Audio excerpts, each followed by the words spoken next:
look at a lot of the Old Testament sayings and teachings, and you look at the intricate details of how they built the temple. You look at the intricate details of the sacrifices that they had to do for all the different things. Those are the little things. That, to me, that's what I take away from that is God wants us to be great at those little things so we can allow the great things to happen in our life. Welcome to the Built to Last podcast, a community for coaches founded on the principles encourage, equip, and empower. We are performance coaches working for eternal purpose. Now, here are your co-hosts, Charlie Ray and Justin Bentavania. Hey guys, welcome back to another episode of Built to Last. We're excited about this episode. We're also excited to share with you guys our verse of the month. And as you know, at this point, if you've been following along with Coach Slay's articles, he's going through the book of Job right now. And the verse of the month that we're going to touch on here is chapter 37, verses 4 and 5. And it reads, "After it, a voice roars. He thunders with his majestic voice, and he does not restrain. The lightning when his voice is heard. God thunders wondrously with his voice, doing great things which we do not comprehend." And so this verse, Coach goes into it in depth, and I encourage you guys to check it out. This week on the episode, guys, we are blessed to bring you an episode from Coach Tobias Jacobi, who is the head strength and conditioning coach at Strong Rock Christian School. Strong Rock Christian School, toughest name in the game. Charlie, tell us about the show. Yeah, so that school is actually it's a high school, and it's located in Georgia. And Coach Tobias Jacobi has had 15 plus years of experience in the college sector before he switched over into the high school world. In this episode, guys, we talk a lot about the details of his journey. So we're going to go into details on that. And then also he shares from his heart, which I really appreciate his vulnerability. Lastly, he talks about this idea of mastering your environment by trying to speak the language of the educators. And I thought that was a really unique concept. So stick around, listen to that. Finally, guys, he talks about his core values. I thought it was really, really important to talk about core values, and they integrate into every part of his life. Towards the end of the episode, really, I guess about halfway through, my computer dies, and so it just kind of cuts off. So if it's a little bit awkward, we pick it right back up. But this episode is more extended because of that. We had an additional, it's a little bit longer than a usual episode. So I hope you guys can enjoy this episode. I hope it encourages you and blesses you. Let's go. Coach, so happy to have you on the show. How are you doing? I am doing well. I'm really excited to be here. Thank you for having me. Yeah, awesome. Well, we'll just kind of go right into it. What's your background? Who are you for those who don't really know, and maybe just share a little bit about your story, how you got to where you're at. Yeah, I am the head strength coach at Strong Rock Christian School. Currently, I've been here. I just completed my 7th year at Strong Rock. Prior to that, I spent about 15 years at the Division I level as a college strength and conditioning coach. I think I can go backwards as far as things go. East Carolina, Charleston Southern, Kent State, Western Carolina, Elon, University of North Carolina, Chapel Hill, and then I started coaching at Cumberland University, where I played football at. So I've moved around a lot. I had the opportunity to run my own program quite a few times. Had the opportunity to be a Power 5. Had the opportunity to be at a pretty high level of college athletics, and I truly enjoyed it. But I do feel that my niche and where I am successful and where, be honest with you, I feel I've flourished at as a coach has been the high school level. And honestly, specifically the faith-based high school level. I remember when I left Charleston Southern, which is a faith-based university, about 2 weeks after that fact, I remember looking at my wife, and it was, from a professional standpoint, it was a no-brainer that I make the transition and leave Charleston Southern. Yeah. But I remember after about 2 weeks of being at the next school, my wife and I kind of looked at each other and said, you know what, we really missed that faith-based environment. We really missed just that day-to-day. Probably the best way to put it is that day-to-day just covering of the Lord that you get when you're in those environments. And so when the opportunity presented itself for multiple reasons, but one of the factors was the chance to move back to a place where I could share my faith, and a place that I could be open with it. It was definitely one of those things I couldn't turn down, and that's why we made the transition to Strong Rock Christian School. Yeah, that is a cool journey. Everybody's journey is a little bit different, and it's cool to hear how you started to see that the Lord was putting on your heart this niche of high school, K through 12 or whatever, but also specifically a faith-based school.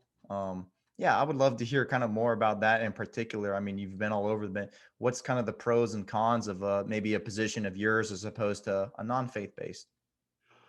The thing with my situation is that you truly are tasked with integrating uh, biblical world integration into every single class that we have. And that goes from math, that goes to English, that goes to science, that goes to history, that goes to strength and conditioning. And so it's been something that, I'll be honest with you, I kind of find easy to implement Mm-hmm. on a daily basis. We actually just left our teacher leadership team retreat last week. I am our physical education department chair.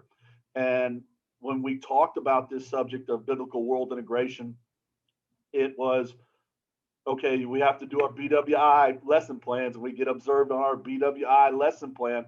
But the reality of it is, and the way I understood it when I came to Strong Rock, was that that's an integral part of your daily process. Mm-hmm. It's not one day, okay, we're going to show how God fits into science, or we're going to show how God fits into math. It's a daily process of how you do what you do. And the great opportunity in the weight room and working with athletes and students in general, because I do have some civilians in my classes, the great thing about it is the weight room is an awesome environment to really show the blessings of the Lord, show what the Lord wants from us, Mm-hmm. and then to help disciple and help motivate and help empower the young men in our program. I'm very blessed in my situation at Strong Rock, where I have an assistant and she teaches all our girls' classes. We actually have two weight rooms on campus, where I have a men's weight room and a girls' weight room.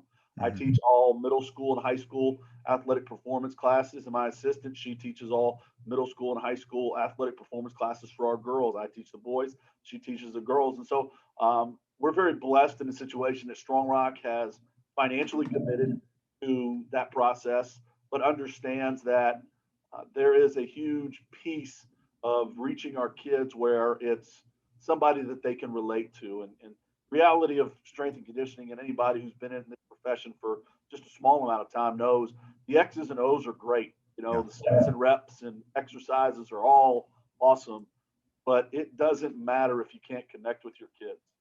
And, I'm the world's worst in the respect that I fall short every day.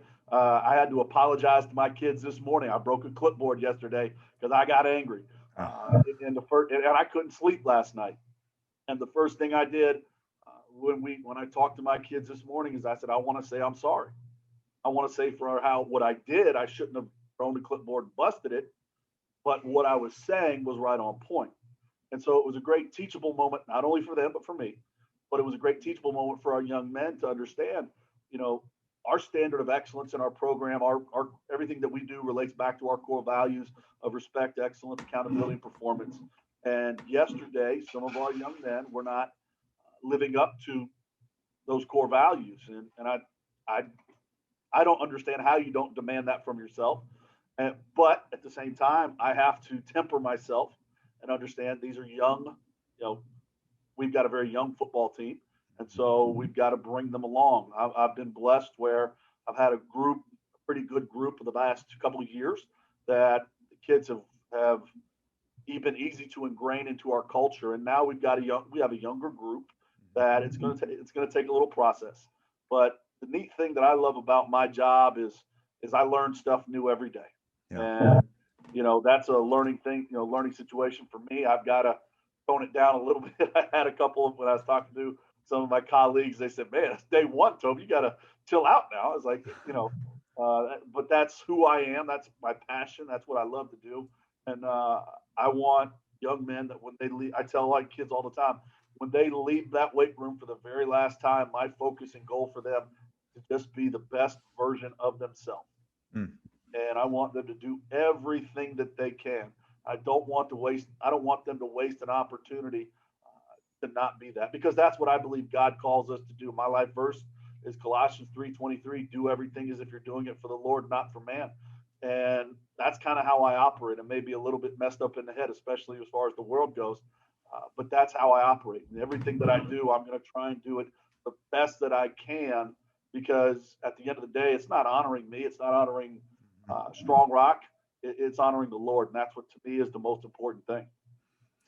Man, I need to just let you go this whole time, man. You sounded like you're preaching at me. This is good stuff, man. I don't know if you guys can hit rewind on that and just listen to the five. I mean, he was talking for about 5 minutes straight. Everything he was saying, I could summarize it right here. Heart. It's all about the heart posture is what I'm hearing you say. And the thing about it that I'm hearing is you're talking about core values. You're talking about not only saying them, but living them out. The ownership example of when you mess up, you take ownership, and you threw a clipboard, you broke it, you got angry, and you took ownership the next day, taking responsibility. You're so right. This is a platform that we have as coaches to show the people that were around, not only the athletes, but the staff that are watching. It's people around us that are watching. You're a living, walking, breathing testimony of Christ. And I love that life verse, that verse about, work hard with everything you do. You're a representative of Christ. You're an ambassador of him. And so I just think it's so cool that you're saying, be the best version of yourself. And then you are turning around and modeling that. I mean, Coach, I really appreciate you sharing that. Talk to me a little bit about, you said differentiation in the weight room when you're talking about coaching philosophies. That's something I know you had written down earlier, and we kind of had some conversation about that. But that phrase, differentiation in the weight room, what does that mean to you? Differentiation, very simply, it's an educational term. I'm a big believer. You have to master your environment. I think you and I have talked about that before. Mm-hmm. When I made the transition from the collegiate level to the high school level, one of the things I guess I got challenged with early on, and I don't know why I kind of leaned toward it, gravitated toward it, was learning how to master my environment at the high school level, and not just be, obviously you see, I have no hair, I have a bunch of hair here, I do have tattoos all over my body. Yeah. I know what I portray. I'm a big guy. I know what I look like, but I wanted to be more than just the meathead weight coach. Yeah. I try every day to not break that stereotype. I own that because, hey, guess what? I like to lift heavy things. I like to pick things up and put them down, as the Planet Fitness commercial said. But I wanted to earn and really learn the environment in which I was dealing with. Yeah. And the thing about that is, when you learn and you develop and dominate your environment, whatever it is, you have the opportunity to go outside and get people who not necessarily would always be on your side. I use this as a great example. Differentiation, all that is a strength coach's term for individualization. That's all it is. But it's an educational term. So that is a huge push in education today, because kids learn different ways, whether it's visually, audibly, tactily. There's a lot of different ways kids learn. Well, differentiation in the classroom is huge. As a small private Christian school, we have to be able to offer something different than any kid's going to get at a public school. So walking in our facility, walking in our weight room, based off of our 8 different assessments, we differentiate a program based off our kids' training levels and what sports they play. I'm not a big believer in sport-specific training, especially at this age.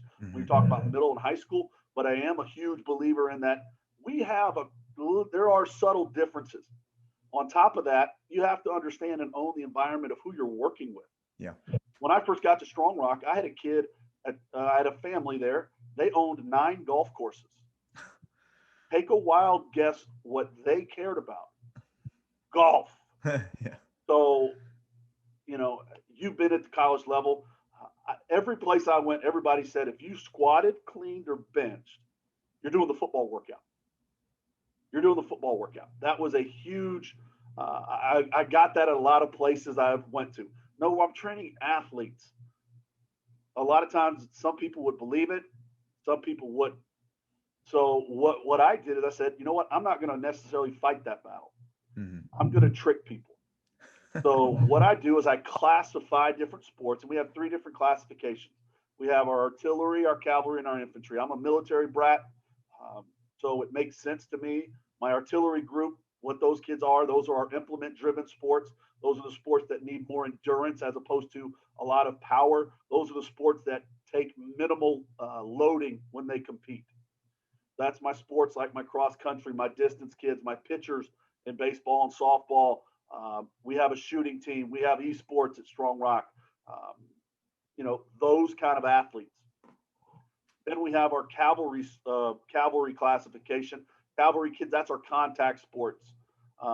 Depending on what level of swimmer I have, my endurance swimmers, they're more in our artillery, but my sprint swimmers are shorter distance kids. They're going to be in our cavalry. Our basketball is going to be in there. Our soccer is going to be in there. Our position players in baseball and softball, they're going to be in that group. Our volleyball players will be in that group. And then finally, we have our infantry. That's our collision sport. That's my wrestlers, my football players, my throwers on the track team. That's going to be my lacrosse kids. Those kind of, kids who absorb a lot of load in competition have to be powerful, strong, and explosive. And so we set their programming basically by what their demands of the sport are. Now, one thing that we do at Strong Rock, all my kids pause bench, all my kids front squat, and all my kids power clean. Those 3 things we do with everybody because those are our strength, upper, lower, and total body power assessments. Everything else that we do, everything is dictated off of what program they are, whether it's artillery, cavalry, infantry, and then what level they are, whether it's, we have different levels. I have a blue level for our entry level training program, linear periodization model. We have a scarlet program, which is a model of periodization we use called climbing. I stole that from Ethan Reeves. Density building, I think was his term. Then we use a 3-week mini cycle for our Patriot level program. And that we use that with a 3-week mini cycle. I got the idea from Bill Gillespie years ago. And then we have our Beast program, which is our it's our top tier level program where we use max effort type stuff in our training. And basically what it does is not only does it allow for a significant amount of differentiation in our program, but I've literally laid out a course of 4 years of progress for every single student. That again is a good thing to do. And the fact that educationally my dean of students wants to see how we vertically align everything in our classroom. And so you can see a kid goes from here to here to here, and then ideally up the chain. We have standards and things along that each kid has to meet.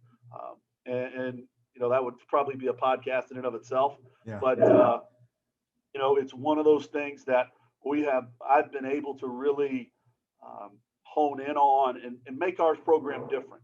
You can walk in our weight room and we will have you could see one of 13 different workouts going on at one time. Man.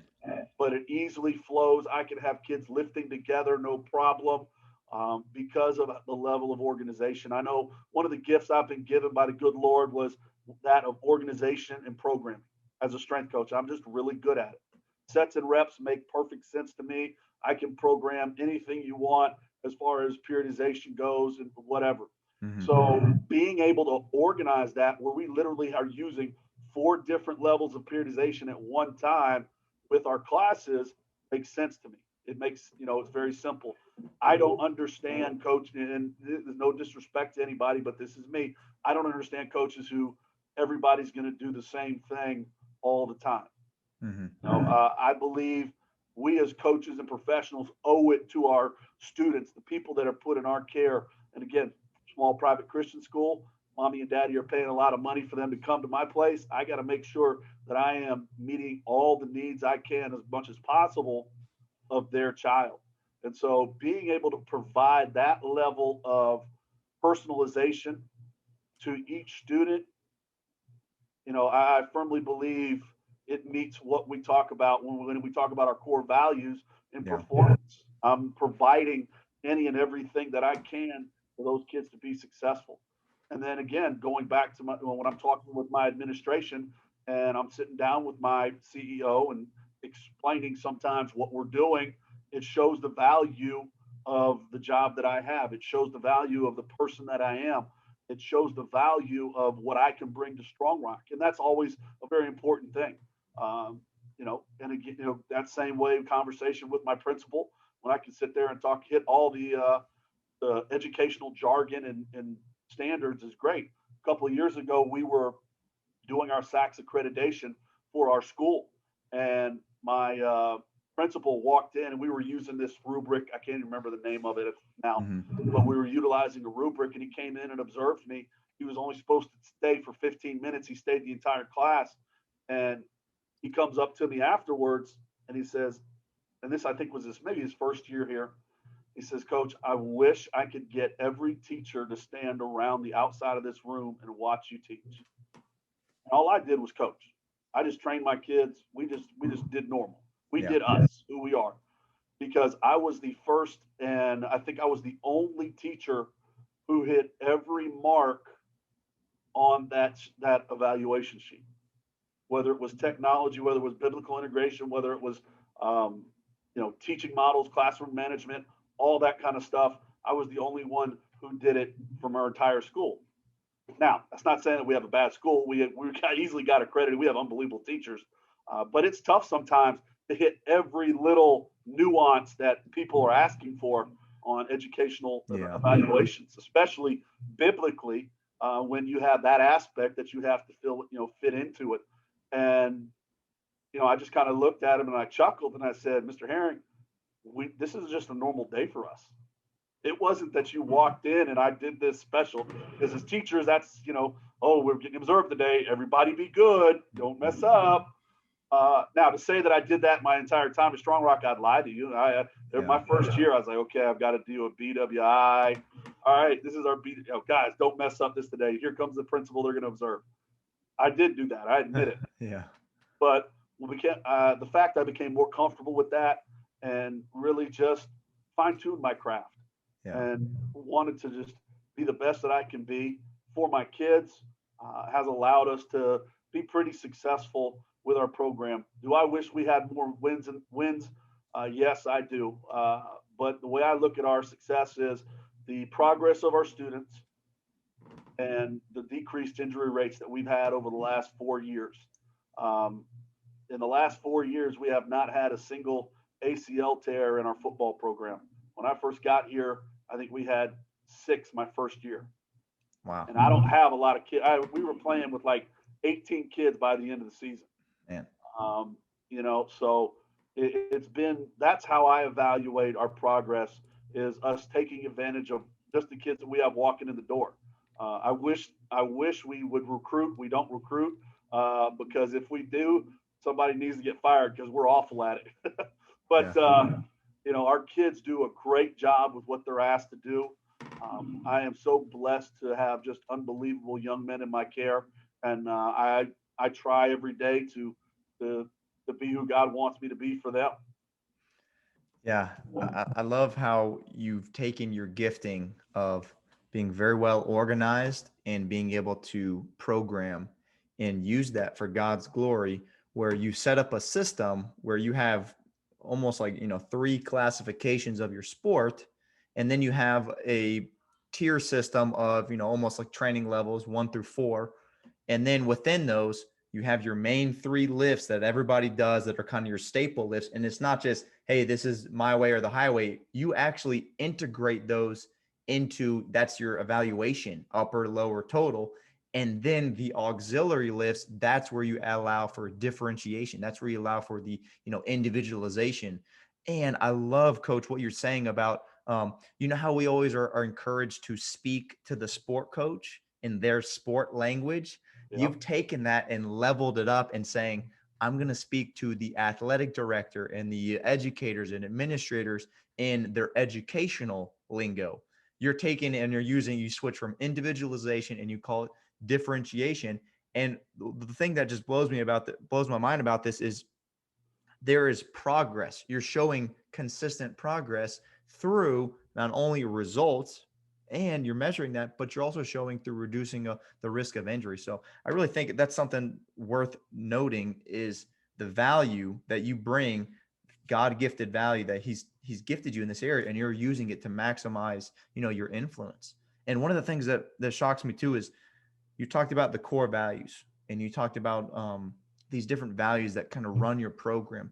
What about the values that run you individually? And also, Coach, a lot of people on this, they want to know how to lead their family. How do you implement core values in your family? Honestly, the core values in our program are mine. I can't get away from that. You hear a lot of coaches, and I get it. Trust me. I've got some good friends who are leadership gurus and things along those lines. And, they always talk about how you can't be your job. And I get that. But right now in the season of life that I'm in, I am my job. I am my husband. I am my wife's husband. I am my dad, my children's father, excuse me. Because guess what? My kids go to Strong Rock. My wife works at Strong Rock. I work at Strong Rock. We are at Strong Rock. And for right now, in the season of life that we're in, that's who we are. And I'm okay with that. I don't fight that because I know the unbelievable education my daughters are getting. I know the financial opportunities that we receive, the fact that both my wife and I work at Strong Rock. And so honestly, I really took those core values. I was challenged a couple of years ago by a friend of mine, Jeremy Boone, at a conference. And Jeremy talked about core values and things like that. And I think you've had Garrett Keith on here, who's a great friend of mine, personal friend of mine. We see very much eye to eye on that. I will say this: Garrett Keith is probably the guru of connecting with his kids. I've seen it firsthand multiple times. I've been in his room and just seeing how he works a room and does such not just an unbelievable job of coaching, but just a great job of connecting with those students. Yeah. I strive to do that. I would love to be like Garrett in that respect. I'm probably just a little bit too standoffish in that on those terms, but those are my core values. I believe that everything should start with respect. We should respect ourselves. We should respect what God has blessed us with. We don't deserve anything. We're all sinners. We all fall short every single day. I think we have to respect that fact. Excellence is something that I constantly strive for. I want my kids to strive for it. I demand it from my athletes. I demand it from myself. I demand it from my children. My teenage daughters don't like that very much right now, but that's okay. Lord willing, in 10 to 15 years, they'll figure that part out. Accountability, I think, is so big, especially in our day to day. I think it's important in our society. I think we've lost that aspect. A lot of times when I was growing up, coach getting on you was the fact that they wanted you to be better. Now it seems like, kid, you're attacking somebody. And great example, I jumped a young man's tail yesterday because of how he was acting. And I called him out in front of everybody. I've never shied away from that fact. I don't mind confrontation. I never really have. That's just kind of my personality. But at the same time, I also know how I felt when I was called out and kind of embarrassed a little bit. Yeah. And so I went to that young man and I said, look, I love you. I shouldn't have to say that. You're better than that. And then guess what I did? Before our group today, I went back to that same young man because I was very hard on him. And so it's just one of those things. I'm going to call you out in public and demand things from you, and then I'm going to love you up one-on-one. And I think over the time of my coaching, that has been probably the best way to help connect with kids, but also hold them accountable. Because let's be honest, none of us like to be held accountable. I'm the world's worst. I admit it. I'm first in line on that. But if you're holding me accountable for the reason of me to be a better man, a better husband, a better coach, a better person, then you know what? I need it. And that's all right. And that's why I truly value the friends that I have.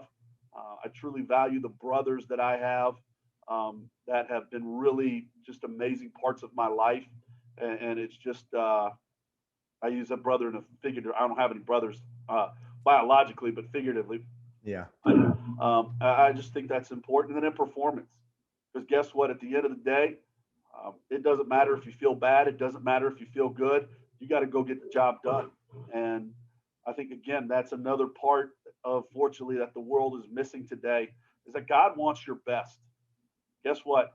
Job felt awful. Job was riddled with sores and everything, and he was still expected to do what God expected him to do. And I look at that example and I say, okay, I may not feel the best. I may not feel great. I may not have everything that I want, but that's not going to hinder me from striving to do the best that I can. And so those core values, honestly, are mine. And so I just utilize them. Hey guys, sorry to pull you away from the episode for a minute here, but we just wanted to take a moment to stop and just let you guys know about how you can follow us if you want more content from Built to Last. So we're active on Instagram predominantly. We also have a Twitter account. On Instagram, you can find us at Team B2L. And on Twitter, you can find us at Team Built to Last, all one word. Hope you guys are enjoying the episode. Let's get back into it. So you were talking about how your core values of REAP, REAP, you live those out. And so the differentiation between your core values and core values for your family and for the weight room, it's really one and the same. Yes, for me, it just has to be. I'm not the smartest knife, the sharpest knife in the drawer, and that's okay. I know what I know, and I kind of stay in my lane. If, in that respect, I do the best I can, at least. And so it just allows for seamless transition from being Coach Jacobi at work and coming home and being dad, husband. It just makes sense to me. Yeah, that is cool, Coach. I mean, I guess when I think about core values, when you're trying to create them for a program, or even for your family, it really does kind of boil down to the things that you hold most valuable. And so, I mean, I think that's a very unique approach of keeping it. My core values are also the core values I have for the program and for my family. And it allows it to be a seamless, like you said, integration, throughout your whole life. Speaking of family, one last question I had in terms of that, this field, a lot of people burn out. A lot of people, they're in this field and they burn out and they have to end up changing careers. And, some people don't make much money. They're working long hours. What are your views on work-life balance and just that phrase, balance? Balance. It's funny you say that. I spent 15 years chasing the logo. I spent 15 years working on trying to climb the ladder. I was very blessed where I had a lot of connections over the course of my coaching career. I was that guy when you go to a coaching conference. I may not know the head guy on the staff, but I probably know one of his assistants, or I probably have a connection to somebody. So I was a very well-connected coach. I loved the opportunities to learn and see how different people did things. And I just recognized over my career, in the reality of strength and conditioning, unless you're a Power 5 guy or close to it as a head guy, financially, you're going to struggle. And you just have to be honest with that. I was a head guy at the 1A level. And, just being real, I make a lot more money at the high school level than I did when I was the head guy at a 1A school. Wow. So from a financial standpoint, chasing the logo, that's all well and good, but I look at things more of a quality of life. I'll never forget, I accepted the job at Strong Rock in February. I think it was late February, somewhere around there. And so I gave my 3 months notice because high school contracts don't start until June, July kind of deal. And so my boss at the time was like, all right, I'll keep you for 3 months. You can help me get, he was fine with it. Yeah. At least that's what he told me. Yeah. And so it was so funny. I went to the CSCCA that last time, and that was like one of my last things I even did. And I go out there, I think we were in, I guess this was back when it was out in Utah. Okay. And I'm talking to a couple of my friends. Like, I remember I was good friends with the head guy at Tennessee at the time, and he's like, going to a high school? I was like, yes, I'm going to a high school. He looked at me, he's kind of like, are you serious? Yeah. And I was like, bro, I'm going to get 6 weeks off a year paid. That's not even count, 6 weeks off. Yeah. And he's like, what? And then I told him when I was getting paid, he's like, can you find me a job like that? And he wasn't kidding. And I have friends of mine all the time that are coaching in college, that when we start talking and have conversations, they're like, you get how much time off? And, one thing I hated about the college situation was that my breaks never matched up with, when I was leaving East Carolina, my girls were starting to get into school, and my breaks wouldn't match up with them. When I was on spring break, they weren't on spring break. When I was on fall break, they weren't on fall break. Yeah. Christmas was crazy because I was also responsible for men's basketball, so I didn't have a break. Yeah. Just that opportunity to go on a vacation, just that opportunity to spend time with my family. Again, I'm so blessed where my wife works at Strong Rock, my daughters go to Strong Rock. I see my kids all throughout the day. I can go talk to my wife at lunch, no problem. So I have created that balance for me by fully integrating my whole family into where I work. And it allows for us to be of one mind. It allows for us to be of one thought. And it truly has been such a blessing. I think, it's a difficult part. I will never forget when I was at Elon University. I won't use the coach's name, but I'm sitting in the office with one of our assistant coaches up in the area where the football coaches were, because we were all in one athletic building. And I just start hearing this screaming and cussing, but it's a woman's voice. Like, what the heck is going on?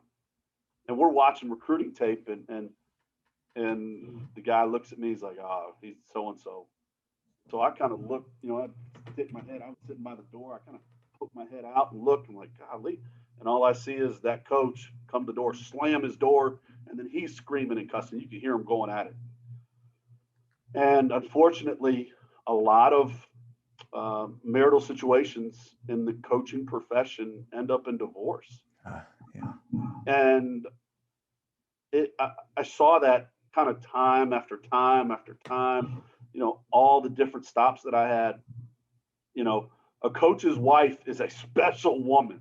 Oh my Lord, she is a special woman if she can last. And, us as knucklehead, meathead coaches, we don't always see what they deal with. And so being who I am and knowing who I am, I hit the home run with marrying who I married. And I was kind of lucky where my wife by trade was an athletic trainer before we got married. So she kind of knew a little bit. She had an idea of what she was jumping into. Yeah. And then once we got married, and my wife got pregnant with our first daughter, she became a stay-at-home mom. Yeah. And we worked some things financially. We had to make some sacrifices. But for 13 years, she was a stay-at-home mom. And finally, when the situation at Strong Rock opened up and she got the job, it was just an unbelievable blessing. To find that perfect work-life balance, work-family balance, it's difficult. And I think the key is, communication with your spouse, communication with your kids, and, a true discernment of who you are with as a relationship standpoint. I've seen unbelievable men of God that love the Lord end up in divorce with their wives because of our profession. And, it's not just, okay, that guy runs around on his wife on the recruiting trips or, goes crazy all the time at the conferences. No, it's not those guys too. Everybody deals with it. Hey guys, just wanted to talk to you for a brief moment here. We'll be right back into the show, but if you've been enjoying these shows and the ministry has blessed you, really, if God has blessed you through this ministry, if you wouldn't mind just taking a moment to give a rating or a review, whether it's on iTunes or however you watch the show, it would just mean so much to us. Beyond that, it also helps this episode get out to more people and just spread the message of the gospel and grow this ministry. I'll tell you honestly, probably the most humbling situation in my life. When I go to Kent State, the year before I get there, they were 1-11. I get there, and we go 6-6. It was actually the second biggest turnaround in college football that year. And the head coach and a lot of the kids gave me a lot of the credit. And I got offered some really good jobs that year. I turned them down because I knew, hey, we're going to be better. And I got Julian Edelman as our quarterback. I've got second, third, fourth round draft picks, a couple on the football team. I got dudes other guys who start in Super Bowls. I mean, we're loaded. We got players. The schedule is starting to line up, and I'm looking at that. I'm like, oh, yeah, this is going to be a really good year, and then we're going to go somewhere else. And, my head got too big. And long story short, right or wrong or indifferent, and that's okay. It doesn't matter now. I walked into my athletic director's office one day, and he handed me my pink slip. And you want to talk about what the heck kind of moment, totally out of left field. I go to the head football coach. He says the first comment he makes is, "You should sue because this makes no sense." Yeah. I also learned a lot about contracts and legal things that day, about at-will employment. And so, I went from a guy who was probably on his way up in our profession, strength and conditioning, to I was unemployed and I didn't know where my next paycheck was going to come from after a couple months. I had a 1.5-year-old. My wife didn't work. And I was up in Northeast Ohio, and I'm from Atlanta. What am I going to do? And literally, everybody says God works in amazing ways. I'll never forget that happened early in the morning. I come home, and the head football coach, the head football coach called all the assist. This was their dead period, so they were off the road recruiting. This was their vacation. He called every single assistant football coach in and had a staff meeting. And the whole staff meeting was about me because this was transitioning right into the summer. And he said, first off, number one, we're going to find Toby a job. He said, I want you to call everybody. And this came from another assistant who told me this. He got every single coach, call every single person and start looking for a job for Toby. And I'll never forget it. I was at home. This was probably later in the afternoon. He calls me. He's like, are you okay? I'm like, I was still in shock. Yeah. And, I got on the internet and I think I looked up ncaa.org. Yeah. And I saw that Charleston Southern had posted a job. And so I said, Coach, the only one I found was Charleston Southern. Great. Awesome. The next day, the head coach from Charleston Southern calls me. Never met the guy before in my life. A guy by the name of Jay Mills. Is actually in ministry now doing different coaching things. Really awesome dude. Yeah. Jay Mills calls me and nicely says, stop having people call. I get it. You want the job. And, that was probably within the first 5 minutes of the conversation. And we talked for about 2 hours that day. And all he did was minister to me on how, hey, I've been there. He had gotten fired from a job. He didn't really understand why it had happened. He didn't understand, all the ins and outs of it. It just seemed like that's not what should happen. And, long story short, I end up going to Charleston Southern and spending 4 years around some of the best human beings I've ever been blessed to be around. Some of the best kids I've ever been blessed to work with. And it was just one of those things that you never know how God's going to work. Yeah. You definitely don't think he's going to be working from what you getting fired. But I'll tell you this, and I've told my wife this before, and by the way, you want to test a marriage, get fired as a coach. And she was my rock. She was awesome.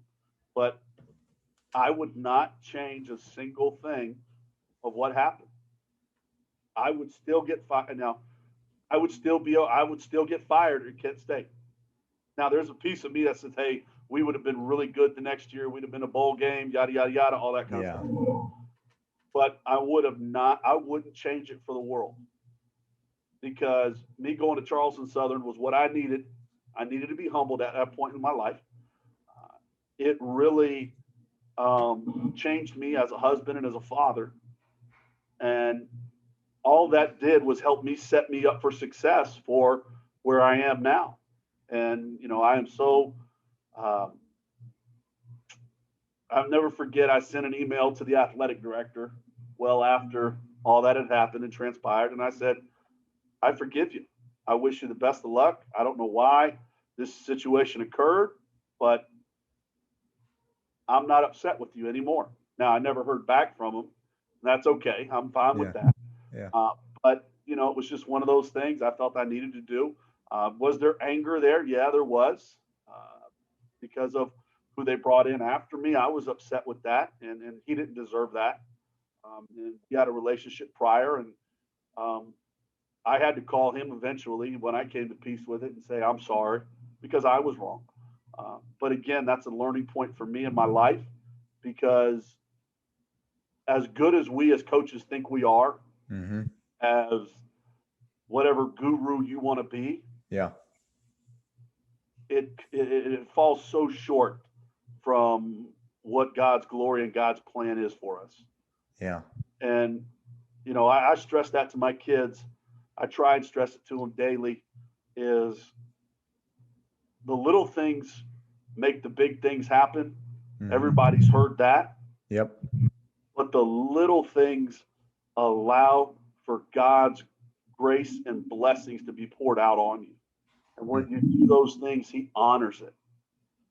I'm really passionate about going through the Bible all the time. And I got challenged at it when I was at Charleston Southern. We had a vice president who says, how many of you here are Christians? Well, obviously, we all raised our hands. You had to be there because you worked at a Christian school. Yeah.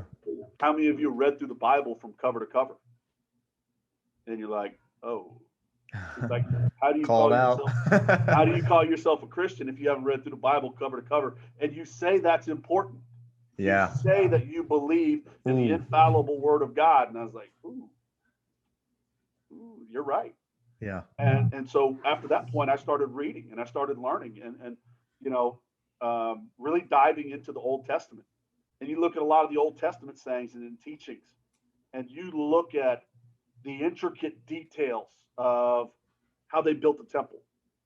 You look at the intricate details of the sacrifices that they had to do for all the different things. Those are the little things. That, to me, that's what I take away from that, is God wants us to be great at those little things so we can allow the great things to happen in our life. And so, it's just one of those things that if I wrap this up with, if I don't be a knucklehead and get fired at Kent State, I don't learn all that stuff. I don't have that appreciation. I'm not the man that God called me to be. So, yeah. Coach, I appreciate you sharing that story. I know that's a sensitive spot, obviously, in your heart, and I really appreciate your vulnerability in sharing that story. And there's probably a lot of coaches that are listening to this that can relate to being wronged. We don't know exactly what happened, all that stuff, and we don't have to know, but being wronged in a situation. And just some things I want to point out that you said: learning to truly trust God, that he is sovereign, that he's in control, that he loves you, and learning to forgive as he has forgiven you, regardless of where the other person's at. You can now walk in peace and have that freedom. You're not living in bitterness. You're not living in anger and frustration and hatred in your heart against somebody. You're able to forgive them. And I just want to say that is so incredibly humble of you to be able to recognize that, mature and wise of you to be able to stand back and say, let me look at the big picture. If I stay there, I miss this 4-year window where I'm learning and growing and maturing in my faith. And it reminds me of the story of Joseph. It does. It reminds me of Joseph went through these different things and he had hardships, but all of the hardships were preparing him for a greater cause of being, the right-hand man to Pharaoh himself during the time of the famine, and him basically being able to save the people of Israel, and eventually that turning into, the whole history. I mean, generational impact from that story. And it's because he knew his identity, he knew whose he was, and he knew his identity in Christ, and he knew that God was in control and that God loved him. He knew God, he trusted God. And that's what I'm hearing you say. Yeah, it's been one of those things. Now, to say that when I walked out of that office with that piece of paper from that athletic director, did I not, I was definitely not saying some godly things at that time. And, it was funny when I told my kids from Kent State I was going to a Christian school and I couldn't cuss. They say, "Coach, you'll be fired in a week." I was like, "No, I won't. I got this." And, luckily the Lord's worked on me. He still needs to work on me, but that's all right. But, it's just one of those things.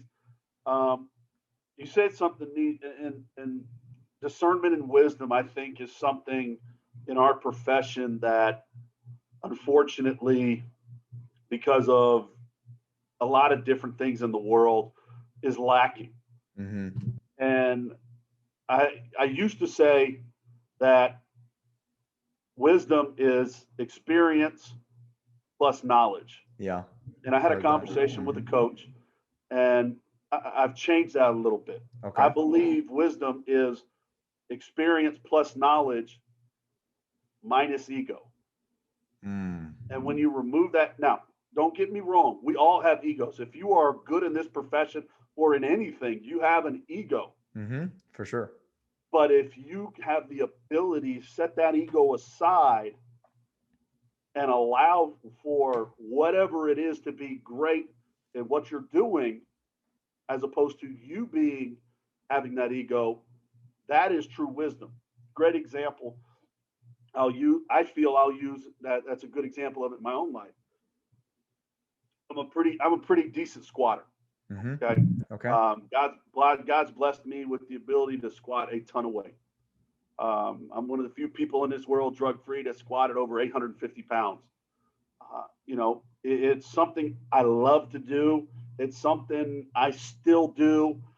I don't know if I'll ever stop lifting heavy weights. Yeah. But when I came to Strong Rock, one thing I noticed when I was making the transition from the high school to the college level was I started to see a significant increase in lower lumbar spine injury. Yeah. And so my mindset was, okay, I'm a great squatter. I can coach the crap out of it. I'm a great lifter. I can get this done. I'm going to teach it the right way. I'm going to reinvent the wheel. And for 2 years, I was adamant that's what we were going to do. And I taught it and I taught it and I coached it and I coached it. And we had some kids who squatted really, really well. But we still had a couple back issues. Yeah. And so I said, okay, I don't have to.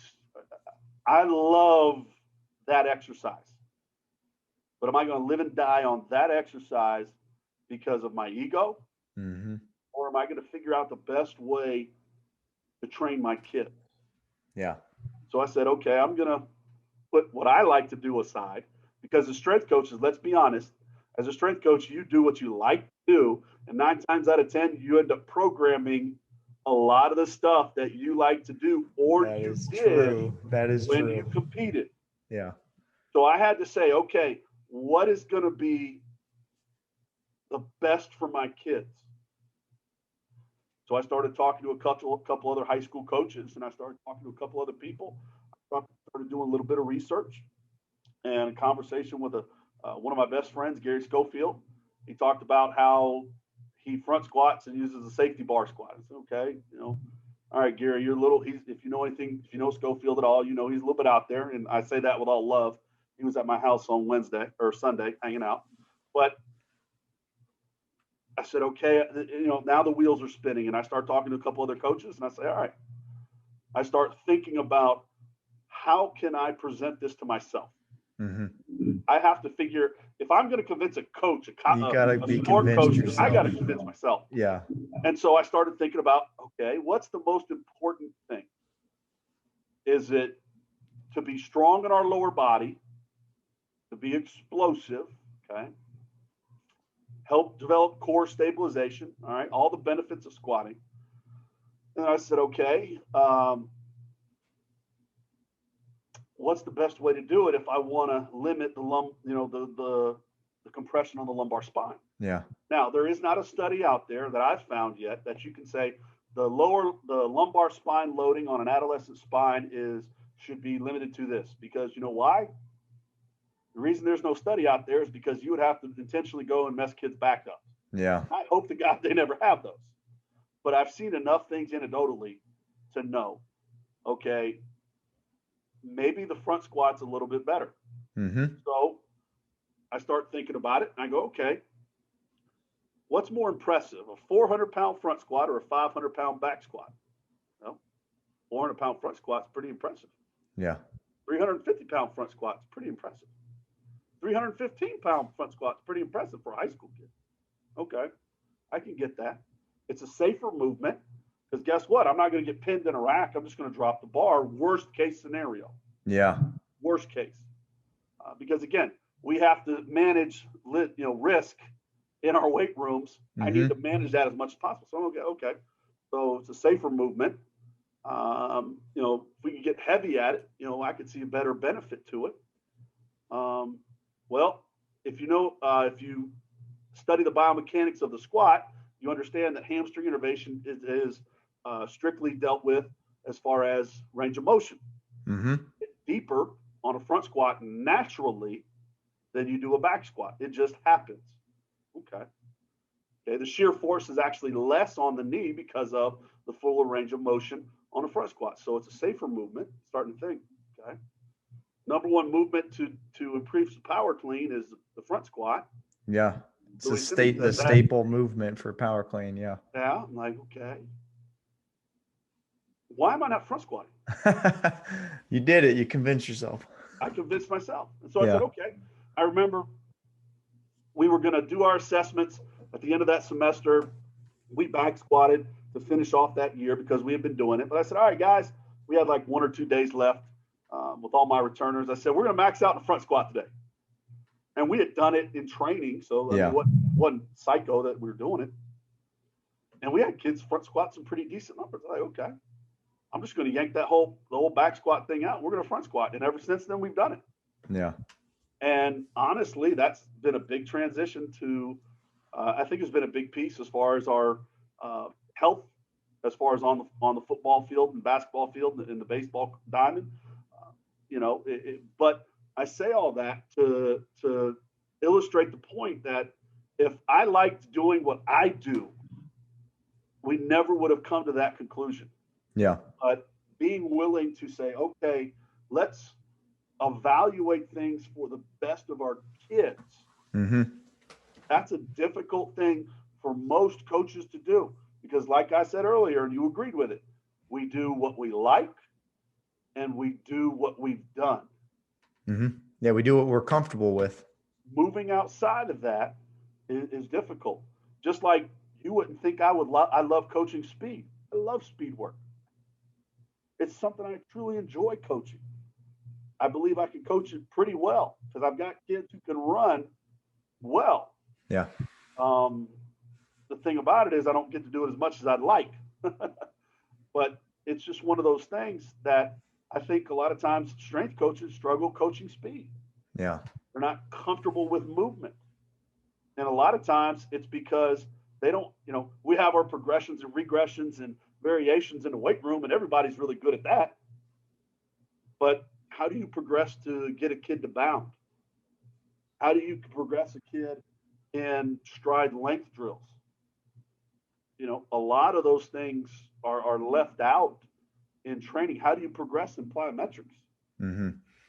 Yeah, you're totally right. A lot of strength coaches are very comfortable in the weight room, but they're missing that movement ability. I mean, I even know for me personally, I'm trying to grow in that area and not only develop a movement philosophy for the weight room, but a movement philosophy with progressions and regressions that make sense from your speed, your change of direction, your multi-directional speed, and also plyometrics. I mean, everything and integrating that from the warm up to the start all the way to the finish, throughout the whole thing. Well, Coach, man, we could keep talking here for a while. This has been really awesome.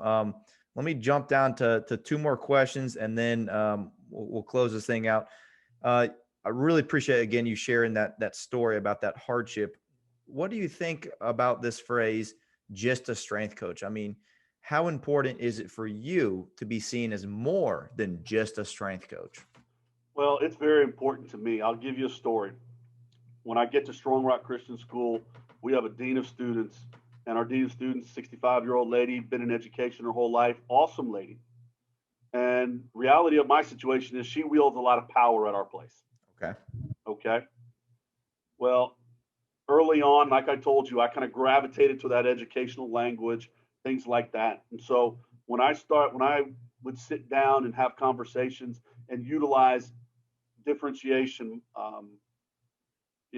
vertical, horizontal alignment, backward design, things like that, educational terms that she understood. You know what also happened? Ding, ding, ding, ding. The communication piece between us opened up. But then you also know what opened up? The purse strings. So yes, when she started to view me as an educator, the weight room got more money. Yeah. So it's vital that I be more than just a strength coach. When I have been very intentional about making sure that the people who I've always tried to be intentional, but even more so here, the people who dictate a lot of what I do in my job, that I have a very good relationship with them. Mm-hmm. So I am very intentional about talking and having a very open line of communication with my principal. I am very intentional in talking and having an open line of communication with my CEO. It is something I am very, very aware that the more they're on my side, the more I can do what I need to do. I don't have as many limitations.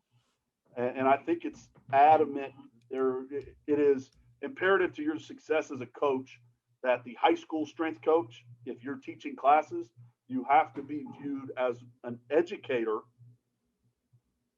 first, coach second. And the way I look at my position, I even have it titled on my contract that it says strength coach. Everybody else is physical education teacher, science teacher, math teacher, blah, blah, blah, whatever. Mine is actually the only contract that says coach on it. But the way I look at my situation is from 7:30 to 3:30, I am an educator. From 3:30 until 5, whenever I'm done, 5:30, whatever it is for that day, then I'm the strength coach. Mm-hmm. And now, is there any difference? No, there's no difference in either or, because I just do what I do and what I've done for years. But it is vitally important that the powers that be that make decisions at your school see you as an educator. Again, this is if you teach classes. If you don't teach classes and you're a before and after school type situation, totally different. Yeah. But if you're in my situation where I teach 6 out of 7 periods a day, you better believe it's vitally important. It has been for me to get what I've needed to get. Since I've been at Strong Rock, we've done 2 facilities. I've had an assistant position created. We have been able to expand our class offerings. We've been able to fully integrate our male and female kids at the middle school level. We actually have a system of development that reaches all the way down into the 5th and 6th grade for physical education classes. Wow. It's not huge, but it's about a 9-week curriculum that we sprinkle in with what they're doing in, we call it Academy, middle school PE. And then we have our 7th and 8th grade kids in our weight room separate. And, then obviously we have our high school classes. So it's really something I view as, I have to be viewed as more than just a strength coach. Now, I'll be honest with you, when I joke around with people, I use that term. I'm just a weight room guy. A lot of times is what I'll say. But I know because of the relationships that I've cultivated, because of the level of trust that's been placed within me, being the department chair for physical education, being consulted on some significant situations at Strong Rock in my time, I know I'm valued as more than that. But a big part of that goes back to the fact that I jumped all over that educator piece when I started coaching and teaching there. Yeah, I mean, for me, I'm thinking about it, learning the terminology. Like I think something you said earlier in the episode is master your environment and learning the terminology of the place you are at, because every place is different. Seeing yourself, I mean, even if you're in the college level, you are more than a strength coach there too. You're also, you have to put on the hat of talking to the athletic director, talking to the assistant athletic director, talking to the head sport coach, assistant sport coach, head trainer, the seniors, the juniors, sophomores, freshmen, the recruits that come in. I mean, you're always wearing multiple hats. So I really like that idea of learning the language and speaking the language of the audience that you're with, because then once you guys have that communication open line, they can kind of speak into you and you help each other. You guys can help each other, mutual beneficial. Right. So, And I'll be honest with you, a big piece of that, parents. Parents. How can you help their kid be successful? When you can start and have the opportunities to display that and present that, now you're really going to get some huge belief into your program. I hate the term buy-in. It's just me personally. yeah. But you're going to get some true belief into your program. One way we do that at Strong Rock is we do a lot of stuff on social media. We utilize that as a weapon. I know it can be a bad thing at times, but we utilize that as a weapon to not only highlight our students, to promote them and the successes that they've had, whether it's been on the playing fields or in the weight room, but also to help educate our parents. And guess what? Mommy and daddy like when Susie and Bobby get their name put out on the internet from Coach Jacobi, because they can feel proud about it. And that helps in so many different ways. We had a fundraising project this past year, and a big piece of that was involving our parents in that. We do a newsletter, which I stole that idea from Garrett Keith, and a big part of that was helping the parents see what we do in our program and being intentional about communicating and connecting with them. A lot of times the first the contacts that you get from the school are negative, and we want to avoid that. We want to make sure we have consistent positive interaction with our stakeholders.